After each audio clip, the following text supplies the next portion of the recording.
Okay, we have Cedric here, and he would like to start with questions. Why don't we start in the back row on the left? Big Dan Peck, ESPN 106.7 in Auburn.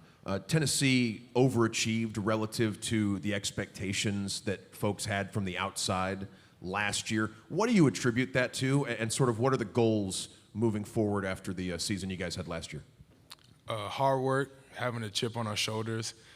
We heard the noise a little bit, and we just wanted to go out there and play hard, number one, and compete.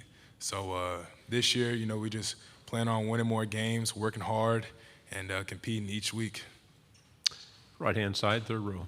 Patrick Brown with 24/7. Cedric, I think Hendon said elsewhere today that you guys as receivers tried to focus on catching 3,000 balls on the jug machine a month. Was that your idea? Who kind of came up with that number, and how have you seen you and the position group kind of take on that chore? I think it was a collective idea from Coach Heupel to Coach Pope, our receiver coach, and just the receivers. We just all wanted to work on catching. So last month was 3,000. This month, I think it's 10,000. So, we're working, man, and we're excited about the season. Front row. Hey, Cedric, good morning. Jacques Doucet, WAFB TV in Baton Rouge. Because of the way the SEC scheduling falls, I don't think Tennessee's been to Baton Rouge and LSU in 12 years or something like that. What have you heard about Tiger Stadium? Are you looking forward to going there? Absolutely. I'm looking forward to it. I've never been in the LSU stadium.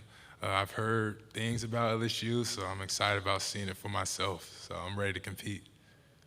Okay, front row. Good morning, Cedric. AP Stedham, WHEP, Foley, Alabama. Cedric, what do you have to do individually to be a better player this year, and also the group of wide receivers, and what do you want to see from the offense? Yeah, myself, just becoming, a complete overall receiver, becoming a better route runner. Like I said, just working on the little things that people may not necessarily notice from watching on the TV.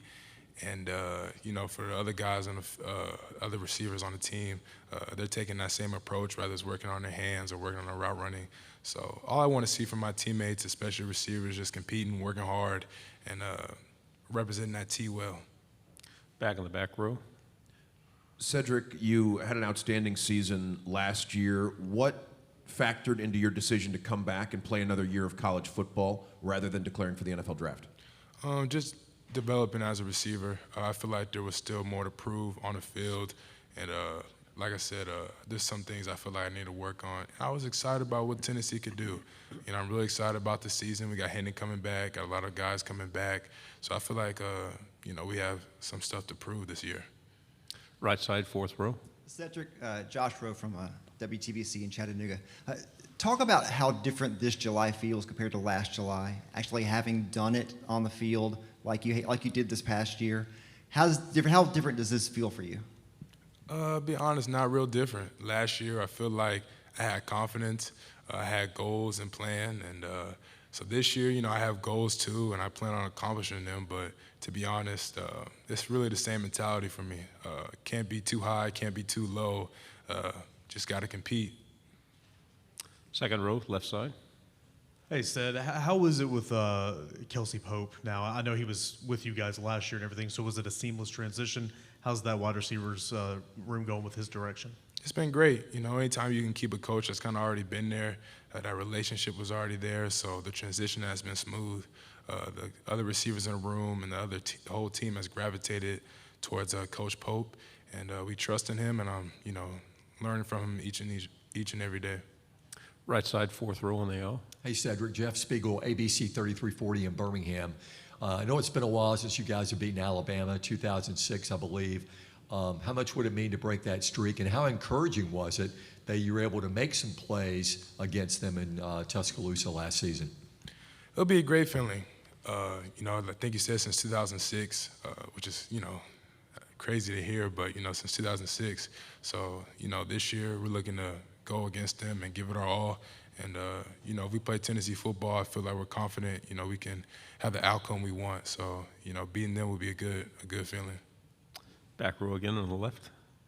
Cedric, you're at SEC Media Days representing the wide receivers for Tennessee. Anyone at the position who's really impressed you this offseason with the strides they've taken or the work they've put in? Yeah, like I said, it's really all the receivers from the freshmen to the sophomores all the way up to the seniors that are still on the team.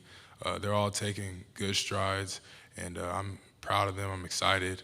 It's not just me leading the receivers. Guys like Jalen Hyatt, Ramel, newcomer Brew, I've taken on a leadership role. So, like I said, we got a lot of dudes on the receiver room I think gonna shock you guys. Third row in the aisle. Cedric, you just mentioned Brew. What have you got to see much out of him this summer, and what have maybe been your initial impressions of him coming in from USC? Yeah, no, from the moment Brew came, I was excited. Bayless kind of, teased it like, oh, you guys going to become best friends. And it's crazy because, now he's, one of my best friends on the team. So, I don't know if it's a California thing, Las Vegas thing, but, no, it's cool having him. He's a hard worker. I know he'll make plays for us this year, and I'm excited to see what he does. Second row on the left. Cedric, I know recently the receivers and the quarterbacks took kind of an off-campus trip and spent some time together, and I think you guys did that last year as well. What do you guys get out of that weekend together? It's team chemistry. That's what it's all about. Kind of disappearing from football just for a couple of days and, doing more, being like brothers. So we went to Nashville, had a good time, and, like me and Hannah said, now it's time to work. The fun is out the way. Right side, fourth row. What have you spent the offseason working on specifically? Route running, becoming better off the line. Like I said, just becoming an overall receiver. I don't want to have any weaknesses in my game, or I don't want any coaches being like, oh, this is how we stop them. So, just being the best receiver I can be. So overall, but those two things are what I've been mainly focusing on. Back row again on the left.